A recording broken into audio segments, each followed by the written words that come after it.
Hello, hello. Welcome back to Loki's Librarian. If you are new here, welcome. I am your librarian, Katrina, and on Sundays usually, I do a thing called Books and Booze where I review a book and mix up a cocktail. I am running a day late this week, last week technically, because yesterday was the last Sunday of the month, but today is Monday, February 24th, so I am running a little bit behind. It happens occasionally, but it is time for our next president, making this week's book Bush by Jean Edward Smith. The accompanying cocktail is a classic B&B cocktail, which is 1.5 ounces of brandy and 1.5 ounces of Benedictine liqueur. Why a B&B? Somewhere in this book, I don't remember the exact page, but Laura commented that before he quit drinking, Bush enjoyed, a beer before dinner, bourbon with dinner, and then a B&B after dinner. This was the thing to do, apparently, back in the day, for the aspiring up-and-coming alcoholics of the world. So let's do this. George Walker Bush was born July 6, 1946 in New Haven, Connecticut, to, of course, George H.W. Bush and Barbara Bush. He was the oldest child of the Bush clan, but defied the stereotype of being the responsible one and was, well, kind of the family fuck-up. It's just really not any other way to put it, and I don't think anybody would, I don't even think that Bush would disagree with that. He was not the responsible child. The eldest usually is. That fell to his younger brother, Jeb. Well, his younger brother is John Ellis. John Ellis Bush, a.k.a. Jeb, would marry young and start a family. Bush would not marry until November 5th, 1977, when he was 31. His wife, Laura Welch, was also 31. And they were actually looking into adoption when she became pregnant with the couple's only children, twin girls Jenna and Barbara, born November of 1981. So this was... They found each other late, but a love match, and there's nothing wrong, that happens. People find each other all the time. Okay. You're supposed to pour these into a brandy snifter. I do not have a brandy snifter. I am not that fancy. So I just went with my basic rocks glass. And I do have to stir this up. So let me stir real quick. Good.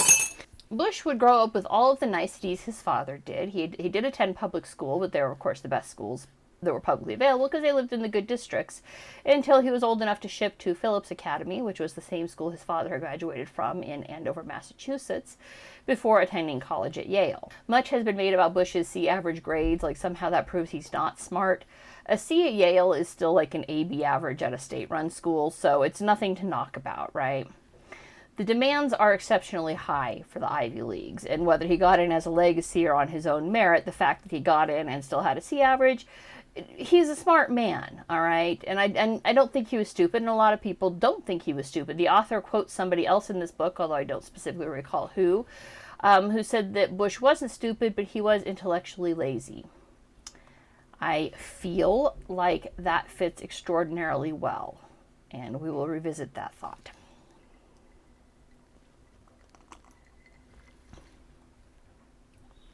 Oh my God, that is really good. Because Benedictine is a very sweet liqueur. I'm not sure what goes in it, but it's very sweet. And it really offsets the brandy. Oh, that's good. It's a dessert drink. Bush graduated Yale in 1968 and then joined the National Guard in Texas. Now, the Texas National Guard was already at capacity at this point. This was the height of the Vietnam War. National Guards were not being deployed, so basically all of the state National Guards were tapped. They were at capacity for their enlistments. The regular Army was being deployed, and they needed everybody they could get, but if you were in the National Guard, you weren't being deployed, and it still counted as military service, so that's where everybody was going. And even though Texas was at its capacity, Bush 41 was not Bush 41 at the time, but still he had connections, and Bush 43 used that connection to get in with the Guard. So he, yes, served with the National Guard, but never saw active duty. And the author comments on that.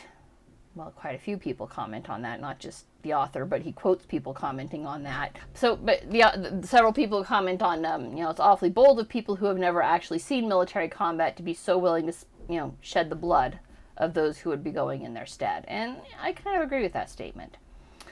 Regardless of how serious or not he was with being a pilot with the National Guard, Bush did serve. He was honorably discharged, after which he went to Harvard for an MBA and was one of the very few Harvard MBA graduates to not receive a job offer, and that is telling. He was there more or less to make connections and party, which he did extraordinarily well and would in fact serve him in very good stead. He also went, so following his failure to get a job offer from his MBA, he also went into the oil business, but never found the success his father did. He eventually sold out there and went into baseball, organizing a coalition of people to buy the Texas Rangers, of which he would become manager. And he did a good job with the Rangers. I mean, there's no disputing that. I think he invested $500,000 of his personal money, and that investment paid off in spades when he later sold the franchise and netted $15 million for his investment, making him legitimately wealthy in his own right. It was with that $15 million that he and Laura would purchase the ranch at Crawford, which later became their home, basically. I didn't have any bite. That is really good. Damn it. The sale of the Rangers would come about when he was governor of Texas, a position he would seek kind of on a whim. It's like he woke up one day and was like, I think I'll be governor, and ran for it and won. He was not a bad governor, but to be fair, the way Texas set up their government, the governor has virtually no responsibilities. His sole responsibility is to sign the laws which are passed every other year because the legislature only meets every other year. Like, I want to be governor of Texas. It sounds like a do-nothing position where you could just kick back and fucking golf all day if you wanted to, or drink all day if you wanted to. Yeah, as governor, though, he really played to his strengths, which is likability. He is a likable guy. He has to be. To be the sort of outstanding fundraiser he is, he's got to be a likable guy that people feel they can trust and feel would make good investments. So he was a very likable guy, and he played to that strength. He was able to get both sides of the aisle to talk and work together and pass legislation for education reform in Texas, and I feel like welfare reform too, but education was his big one. Now, throughout all of this, Bush was, not throughout all of this, because he was a drinking, partying man up until, I think, 86. Had to be 86, because he stopped drinking when he was 40. Like, the last time he drank was his 40th birthday. And at some point, I'm not sure why, but I got the impression while he was president that he stopped drinking because he had received a DUI, and that's not accurate. He had at least one, and I feel like it might have been 2 DUIs when he was in his 20s, and he just kept drinking until he was 40, and then just decided to stop. Kudos for him, man. I mean, he just decided he was done, didn't want to drink anymore, and that was it. He just stopped. It's not easy to do. For some people it is, and I don't want to say that Bush is one of those, because it looks like, I believe he took up like exercise, weight training, and running, and other forms of physical activity to keep himself from drinking, which, all right, I may have to do that too, to be perfectly fair. But he did just stop. And that was about a decade before he became the governor. And at least in the 1990s, there was a gentleman's agreement, gentle person's agreement, to not mention past foibles during campaign seasons, at least in Texas politics, because that also came up during the George H.W. Bush book, where things of that nature that were in the past, not that George H.W. had a DUI, I don't think he did, but they didn't discuss things like that. They didn't do the dirty campaigns of that nature. They targeted based on the issues and whether or not the person had done a good job on the issues. God, the good old days. I miss the fucking 90s, man. So his opponent, Ann Richardson, also had a checkered past, did not mention the DUI, and he in turn did not mention any of her checkered past. So he was made governor, and he was going to serve in the capacity of governor in 2000 when he decided to run for president. And again, it's like he just woke up one day and was like, I think I'm going to run for president. And he did. And he won. I mean, saints alive, man. If ever anybody seemed to be walking under a golden rainbow, it's Bush, because I don't know how he did it. He's likable. There's that. And that likability really came across during the 2000 campaign, especially compared to Al Gore, who was so unlikable. I mean, he was so stiff and rigid and, as the author says, entitled. Like, he felt like he was the anointed heir to Clinton and he should just be granted the position. When you couple that with Bush's likability, his fundraising capabilities, I mean, proven track record, right? I mean, he raised funds for his oil business and then for the Texas Rangers and then for the governor's campaign. So his 2000 presidential campaign was outstandingly well funded by private donors, and he outspent the competition, like straight up. Al Gore's not likable.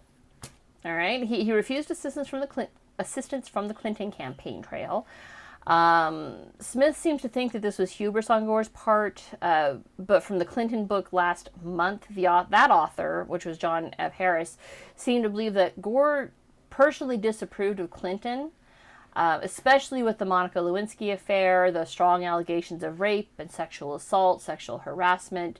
And because of that disapproval, Gore distanced himself from Clinton on principle, and that's what cost him the campaign. And maybe so. There's a good chunk of America that thinks Clinton's a disgusting human being. And there's a good chunk that don't give a flying fuck. And he was a Democrat, and so they voted for Gore regardless, just because he had a Democrat next to his name. Whatever. Regardless of the reason, Gore did not use Clinton for his campaign and subsequently lost. Now, I know, to this day, there are people who think Bush stole the election by leaning on the Supreme Court to give him the presidency. However, Smith devoted a significant portion of the chapter regarding Bush's election to breaking down what happened in Florida, and included a very important footnote. And I typically read the footnotes as I go through because you never know where the tidbits are going to be, including this one, which reads, quote, "Subsequent analysis of the Florida presidential vote by the nation's leading newspapers and the research organizations they engaged indicates that if the recount ordered by the Florida Supreme Court had been allowed to proceed, Bush's margin of victory would have increased from 537 votes to 1,665, end quote. So Bush won. It was narrow as fuck, 1,600 votes. I mean, whoever said one vote didn't count, right? One vote never made a difference. Well, it came very close to being the only difference in Florida. So Bush won. Narrowly, very close, but his win was legitimate. And on January 20th, 2001, he was sworn in as the 43rd president of the United States. God damn it, this is really good. And it's a really easy. Ounce and a half of Benedictine, ounce and a half of Brandy, stir it up over ice. Apparently, I might have to get a Brandy snifter so you can, smell the bouquet. Holy shit, that's good. In addition to all the Supreme Court crap, to give the devil his due, his political team, which of course very much included Karl Rove, and every time I hear that name I just think of American Dad. Did it suddenly get cold in here? Francine, meet Karl Rove. Let's get started. Okay. They helped him to navigate this flustercuck, and he seemed presidential compared to Gore. I mean, Gore seemed like a kid screaming, "It's not fair on the playground." And after he was sworn in, quite a lot of people made it seem like this was a dynastic family, set to take over all of political Washington. I think the author, even to some degree, believes that. Having gone on this presidential journey since 2021, the Bush family is nowhere near as dynastic as, say, Kennedy's or even the Clintons. Having the son of a former president sworn in just 8 years after his father stepped out of the role freaked people out for some reason, and they thought it was a dynasty, despite this only being the second time in U.S. history where a son followed his father into the White House. And it had been 200 years since that had happened. Almost 200 years. You had John Adams, and then John Quincy Adams was in the 1820s. So, 180 years it hadn't happened. And yet people are like, oh my God, it's a dynasty. It's not a dynasty. Fucking get over it. People are panic mongers. Now, his first 8 months of office were relatively uneventful. All right? I mean, he had inherited a strong economy from Clinton. Unemployment was way down. People were doing well. Bush did make the colossal mistake of surrounding himself with sycophants and yes men, which is why I think the intellectually lazy comment is probably the most accurate. Don't think he was dumb, but I do think he was lazy. He hired people to do his thinking for him, and then for the most part did what they said was best. In the several months between being sworn in and 9/11, Bush had received warnings in his daily intel briefing that Osama bin Laden was set to make a move, and that an attack was coming, which Bush basically ignored. And I think that, more than anything, is why people think it was an inside job. And he seemed to think that Afghanistan is so very far away, bin Laden's not actually in a position to act on his threats, so it's just people being overreactive. And he didn't take the briefing seriously. He basically asked a CIA point of contact to cut the briefings in half. So they went from like 20 minutes to like 8 minutes. Bush, now 9/11 of course happened, and I cried when he was describing. It wasn't, it's not like he went into great detail on it, but my parents' generation remembers JFK, their parents remember Pearl Harbor, and for me, for my generation, it's 9/11. You remember where you were and what you were doing, and I cried. Okay, my parents also remember 9/11. I'm sure they remember what they were doing. I remember what I was doing. Now, Bush has been criticized, and Smith criticizes him too for his immediate response on 9/11, which at the time he was reading a children's book to first graders, kindergartners in Florida, and he just kept reading. And I think his response was spot on, right? I mean, his stated reasoning was that he didn't want to cause panic with the kids, and I think that's valid. All right, kids are very quick to pick up on things that are out of the usual. It's not usual to have the president show up. It's really not going to be usual if the president starts going, "Oh my God, we're under attack." So I actually think his response was exactly where it needed to be. I think that he handled that quite well in the moment. And Smith was highly critical of Bush's first press conference. He didn't inspire confidence or something like that. And to me, it made him more human. I mean, I watched that, right? I mean, everyone was fucking shook that day. Everyone was traumatized. Hell, I wasn't there. I'm 3,000 miles away and I'm still traumatized. It was a rough day to be an American. I don't blame him for being shook and not quite knowing how to react in the moment. I need another one of these because shit's about to get really harsh on Bush. I very much liked how he handled the immediately aftermath of 9/11. It goes downhill from here. His subsequent press conferences got better as he found his feet, and then went way fucking overboard with the War on Terror. War on Terror. What the fuck even is that, man? I mean, if he had declared a war on the Taliban, specifically with the sole stated goal of bringing bin Laden to justice, he would have kept the goodwill of the entire planet and gone out a fucking hero, man. Like, nobody would have anything bad to say about him.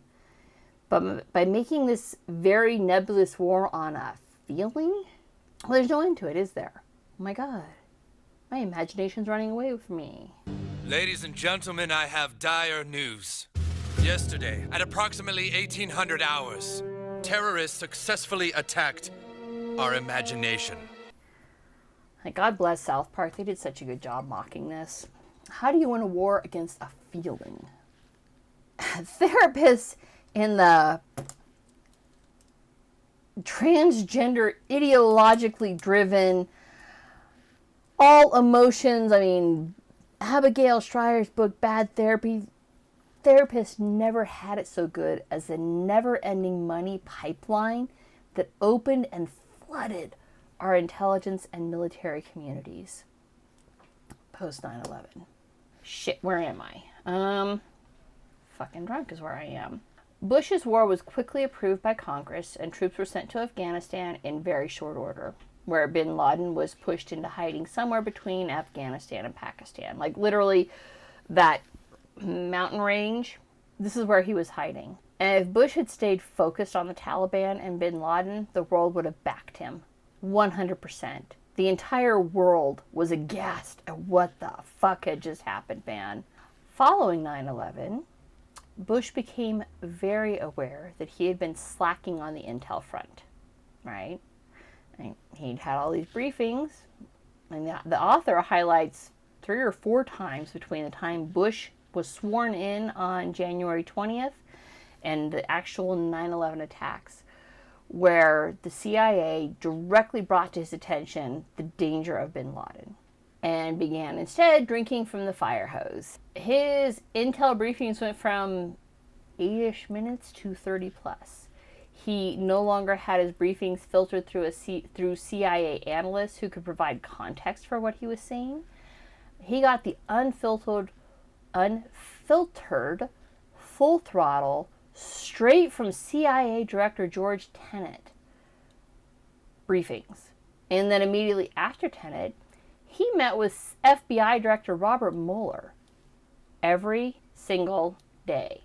From that point on, Bush became a one-man wrecking ball and almost unilaterally decided in March of 2003 that Saddam Hussein was the next big threat. Now, okay, I say unilaterally to be fair. He surrounded himself with sycophants, and they all had their opinions that Saddam Hussein was the next big threat. And that fed him. I think the war on terror may have actually been his terror, that he would be caught unawares again and experience another massive loss of American life by ignoring his intelligence briefings. Rather than activating his brain and having a measured response like his father did when the Berlin Wall fell in '89, and then again when Saddam Hussein actually did aggressively move to take over the Kuwaiti oil fields, Bush 43 allowed his inner circle... Wow. Maybe I should save my liver and just have a pen in my hand. Bush 43 allowed his inner circle of power-hungry advisors to convince him that weapons of mass destruction were a thing, and Saddam Hussein needed to be stopped. And this, despite the entire rest of the planet. And understand, we are by no means the only country with intelligence assets. All right? Basically every country has intelligence assets. And they were like, no. In fact, we're pretty sure he does not have WMD. In fact, the UN, United Nations, and I am not by any metric a fan of the United Nations, the entire rest of the planet, including UN nuclear inspectors, advised him there were no WMD. No nuclear weapons in Iraq. Hussein was, in fact, cooperating with the inspections, and Bush wouldn't hear it. Flat refused. He's like, nope, this guy's a threat. And he sent his troops in. And then, like 5 to 6 weeks later, made his famous mission accomplished speech acclaiming the end of major combat operations. And yet, the troops remained in Iraq for the remainder of his presidency. The author spends a great deal of time talking about L. Paul Bremer, who was Bush's point to basically act as the occupying governor of Iraq. And Bremer was the anti-Clay, who did everything wrong in Iraq. Bush's enhanced interrogation techniques, which Congress did not approve, even going so far as to pass literal laws saying this is not approved, don't fucking do this. He basically granted himself a line item veto over the parts of the laws he disliked, ignoring them on advice of the Office of Legal Counsel, which is largely a known bureaucratic branch in support of the Department of Justice and Attorney General, which exists to provide legal advice to the president. Only during Bush's term, the head of the OLC was John C. Yoo. He created legal advice which bent the rule of law to justify whatever the Bush White House wanted to do, essentially granting him a get-out-of-jail-free card for everything. Yoo's legal opinions were so convoluted that subsequent lawyers, including the OLC and DOJ personnel, have pointed out the massive flaws in his arguments. Flaws which have resulted in a not insignificant number of things that Bush did being declared unconstitutional by the Supreme Court. My God, I'm so fucking drunk right now. I mean, it is very easy to get mad at Bush about these things. And I'm not thrilled with him. I don't think I voted for. I'm pretty sure the first election I didn't vote at all because I was young and gave not two flying fucks. And the second election, I know I didn't vote for him because my dad looked at me like was very disappointed in me for not voting for Bush and voting for Kerry. I did. And then I found libertarianism. It is what it is. It's very easy to get mad at Bush about these things. But I'm more angry with Congress. And Congress failed to impeach him. And this was impeachable behavior. Refusing to follow the laws Congress passes, line item vetoes, which are not legal, at least they were not at the time that Bush was president. Not sure about now. Like I said, violations of the Geneva Convention, absolutely horrifying. The Geneva Convention was legally passed and signed treaty the U.S. was bound to follow as of its ratification in 1955. We signed on to the Geneva Convention. Right? The Senate passed it. Eisenhower approved it. He could have easily been impeached for high crimes and misdemeanors. And hell, Andrew Johnson, the first president to be impeached, was done so for refusing to follow the law as legally passed by Congress, specifically for violating the Tenure of Office Act. I shouldn't drink anymore, but I'm gonna. The fact that Congress did not seek impeachment tells me two things. One, his likability absolutely crossed party lines. I mean, at one point during the 2008 campaign, when it was still kind of unsure if McCain or Obama would be the winner, he joked with Nancy Pelosi that she'd miss him when he was gone.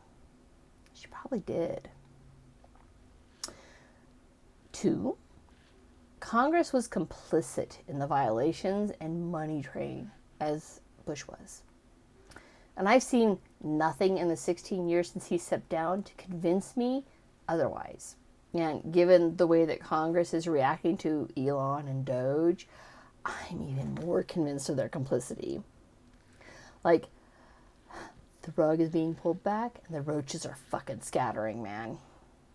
Everything about the war on terror, everything I read in this book, just made me madder. So fucking mad. I was so fucking frustrated. Like, Bush absolutely did not see how bombing the shit out of people might breed more terrorists. And I'm going to paraphrase here. Very drunk. He's quoted as saying something like, killing terrorists don't make more terrorists.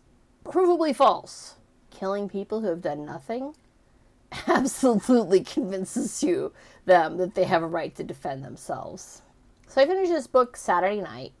I'm very glad I slept on it before writing the review, because when I went to sleep Saturday night, I was sure that his entire presidency was a power grab of the military-industrial complex, the one that Eisenhower warned us about when he stepped down in 1961. I am very well aware that calling it the military-industrial complex makes me sound like a dirty hippie. However, having slept on it, I think what I said above about the war on terror was really Bush's terror, that he would fail to see the signs and have to watch as Americans died again. I think that was his true motivation for going into Iraq. It breeds empathy for the man, right? And he coasted and fell asleep on the job and people died. Having slept on it, I think what I said above about the war on terror was really Bush's terror, that he would again fail to see the signs and have to watch as Americans died. I think that was actually his true motivation for going into Iraq. He was so worried he would miss the signs and have to watch as people died in a dirty bomb or an anthrax attack, which also happened in 2000, 2002, right? I think that was his true motivation for going into Iraq, which breeds empathy for the man. I mean, he had taken on the burden of leading a nation, all right? Not an easy task to take, especially, it's not like a king or a queen where it's an inherited position, right? And the King Charles right now in England, it's inherited. All right, this is something he has literally been raised his entire life to do, to take on the leading of a nation. And Bush ran for it, and he expected no more than 8 years would be his burden to bear. And then 9/11 happened. And yes, it was horrifying. Try not to cry right now thinking about it.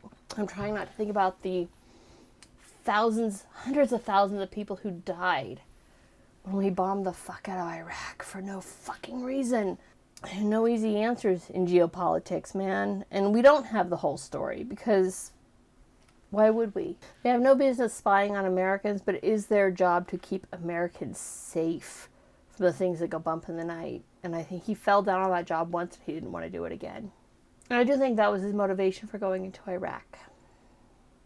It raised empathy for him. The author found it interesting, and I do too, now that he pointed it out to me, that both Hillary Clinton and Barack Obama were all about troop withdrawals in Iraq until they became presidential candidates themselves, at which point they didn't want to commit to a troop withdrawal until the job was done. Isn't that interesting? Bush was reelected in 2004. Despite no one knowing why no one knew why we were in Iraq. A little over 50% of the population voted for him, and he again had about 8 months of relative peace, Iraq notwithstanding, until August 2005, when Hurricane Katrina, been riding that shit for 20 fucking years at this point, Hurricane Katrina made landfall. And the levees keeping Lake Pontchartrain from flooding New Orleans failed, which caused millions of dollars in damage and thousands to be made homeless in the blink of an eye. And Bush, he had warnings about Katrina. He had had warnings about the landfall. Did nothing. Afterwards, people were still hanging out on their roofs, right? They're waiting for rescue because the waters are up to fucking roofs, man. They got nowhere to go. One of Bush's inner circle, I don't remember who it was either Karl Rove or Dick Cheney, it was a very close inner circle, said that Air Force One should do a flyover and the traveling press corps should take pictures of Bush observing the damage, right? Surveilling the damage. One of his other advisors said he should be on the ground, meeting people and seeing what he could do to help. Ultimately, because his inner circle always told him what he wanted to hear, but he only took the advice from one, right? Like the little devil and the devil and the angel, they were both devils. He took flyover advice. Now, Smith points out that Bush looks like he's out of touch with what people were going through, and the advisor pushing for ground coverage was right. And I say no. Both sets of advice were dead wrong. Bush should have been absolutely nowhere near New Orleans. He should have been directing FEMA, not even directing, but saying, hey, take care of it, because I'm intellectually lazy. I don't actually want to think about this myself, but he should have been doing it from the White House and nowhere near fucking New Orleans. Why? By doing a low flyover, Bush ensured the rescue operations stopped.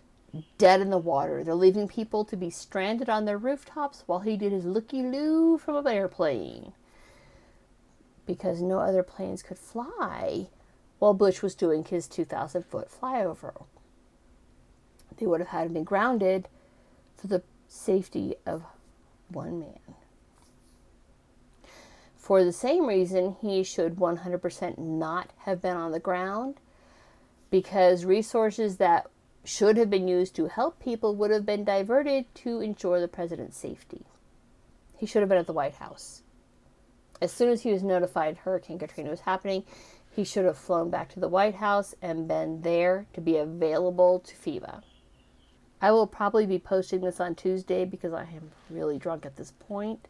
He should not have been anywhere near New Orleans, because New Orleans could not spare the manpower to ensure his safety, except that he flew over. And so resources that could have been spent pulling people off of the roofs and saving lives had to be grounded while the president did his flyover. After that, he tried to shoehorn himself in as the great savior of New Orleans, offering active duty troops to police the neighborhoods, which he could only do if the governor of Louisiana asked him for federal assistance.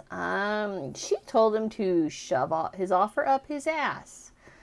He did nothing to assist prior to Katrina, despite clear warnings of the danger of the storm, and then did his low flyover where people were still on their rooftops awaiting rescue, and she'd be damned if she'd let him send active troops in to police it. Unlike the continuous quagmire of the War on Terror, Katrina was 1 month, right? It was horrifying. It was an awful month. I'm not trying to downplay it. As damning as Smith was regarding Bush's overall presidency, he's actually very fair in his reporting. He truly is. I was very unsure reading the foreword to this book. I was like, it's really rough to read a book by an author who despises their subject. He's very fair in his reporting and spends some time explaining the things he believes Bush did quite well, most noticeably setting up aid to Africa to fight AIDS and government bailouts during the financial crisis. Now, I'm rounding the end here. I have like a page and a half left of this review, and I'm going to slur my way through it. I am well aware that my criticism of Bush's wartime efforts makes me look like a dirty fucking hippie, man. Dirty fucking hippie. I am also aware that my belief that American tax dollars should, one, not be sent overseas to help AIDS victims, and two, not be sent to billionaires bailing out companies who made bad investments. These things make me look like a right-wing radical. This is why I lean towards libertarianism, because I'm kind of in the middle. And y'all hate me anyways. I'm a libertarian. It's fucking easy to be generous with other people's money. Fucking easy, right? It's not my money. I'm going to give away your money. Fuck yes. That's what both of these things are. My heart aches for Africa. It truly does. All right? It's an absolute shit show. My heart aches for Africa and for the people who suffer with HIV and AIDS. I mean, hell, it was one of the terrifying boogeymen of my fucking childhood. I remember reading a Time Life magazine article when I was 9 about how AIDS could be spread by mosquito bite. I fucking hated mosquitoes ever since, right? Made me think of this half-assed story you get from memes like this one, where they said Nestle told women of Africa that breast milk wasn't healthy for their babies to make a profit. Except, what if those women are HIV positive? Their breast milk isn't healthy for their babies. I'm not saying Nestle is totally innocent here, and they may not be the total bastards that memes make them out to be. 3 sides to every story, folks. Yours, theirs, and the truth is somewhere in the middle. Very easy to vilify people. There's no saying you're right in doing so. Now, on bailing out banks during the 2008 financial crisis, well, remember way back in 2023, I read a book on Grover Cleveland, A Man of Iron. Fucking brilliant book. It made me actually love Grover Cleveland, who was one of the unsung presidential heroes that America has had, right? However, we learned that during the financial panic of the 1890s, Grover Cleveland made a deal with one James Pierpont Morgan.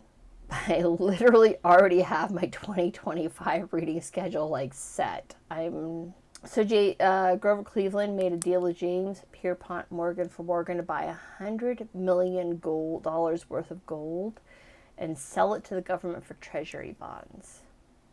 Some deal with the devil, make a deal with the devil, eventually the devil wants his due. J.P. Morgan Chase Bank was actually not one of the banks facing bankruptcy. Jesus Christ. Not one of the banks facing bankruptcy. However, they offered a way out for Bear Stearns, which is one of the major financiers right now. J.P. Morgan Chase did not want to buy bad mortgages, but they agreed they would buy Bear Stearns if the U.S. government would take control of the bad mortgages. So we'll buy the good debt, you buy the bad debt, those subprime mortgages. Now, if you want to know more about subprime mortgages, also in 2023, I read The Big Short. Well worth the read. Michael Lewis. Brilliant book, but I'm not going to lie, the movie's better. The movie's better. because the movie explains it for the everyman. So if you want to know what actually happened in 2008, watch The Big Short. It stars Brad Pitt. Come on, y'all love Brad Pitt. He's fucking, and he's a beautiful man. So JP Morgan Chase did not want to buy the bad mortgages. They would only buy Bear Stearns if the U.S. government would take control of the bad mortgages. And once the government bailed out one bank, they bailed out another. They declined to bail out Lehman Brothers, which brought that trading house to a closure. Lehman Brothers has not, I don't think, existed since 2008. Lehman Brothers went the way of the dodo bird in 2008 because the U.S. government declined to bail them out. They did, however, bail out AIG. The Bush presidency bailed out AIG, which is an insurance corporation. AIG is 80% owned by the government, at least 80% owned. We're already most of the way there to being a single-payer healthcare program, which I don't approve of. All right, I don't believe in slavery, and single-payer basically forces doctors to be fucking slaves to the populace. And then also in 2008, 2 of the 3 big automakers, I think Ford declined government assistance, but Chrysler and Dodge, they both took a bailout. Smith approved of this, incidentally, so there is that. It's interesting that I actually agreed with him a lot of his assessment on Bush. Did not agree with him on helping out Africa, not because I'm heartless. I'm kind of heartless. It's real easy to be generous with other people's money. In this case, the taxpayers' money. Easy to be generous when it's not your money on the fucking line. Having everything collapse, the mortgage crisis, the all of the banks, the insurance company, the automakers, would have 100% led to another depression. And frankly, Bush should have fucking done it, man. Why? His approval ratings following Iraq were already in the fucking tank, man. He was at, like, I think his lowest was at 26%. Yeah, he could have gone lower. But it's not like he was up for re-election. He already served his 8 years. He should have fucking let it go, man. If government had just gotten out of the way, we would have recovered quickly. Calvin Coolidge shows that, man. Alright, if the government gets out of the fucking way, we'll recover quickly. But they didn't. We did bailouts from major corporations because we made a deal with the devil under Grover Cleveland's administration, and we're still paying for it. Overall, this book was good. It was really good. I'm pretty sure the author swings way left of center, and he cited the daily cost when he could have just as easily cited Cato.org. Just saying. He quoted the daily cost because, about Cato Institution. Could have just gone to Cato.org, but whatever. But for all that, it was fair. It was very fair to Bush. Bush 43, specify here. And I'm not impressed. I was not impressed with Bush when he was president. But this is a well-documented and well-cited book. It tells just how much responsibility fell on Bush. It's going to give you all new reasons to be outraged about the extreme government overreach that until 2025, it's run and checked and rampant. That's it for this week. If you liked what you saw, don't forget to subscribe. I will edit this tomorrow when I'm sober and can control this. So we're going to be very late with this week's book. Bye, y'all.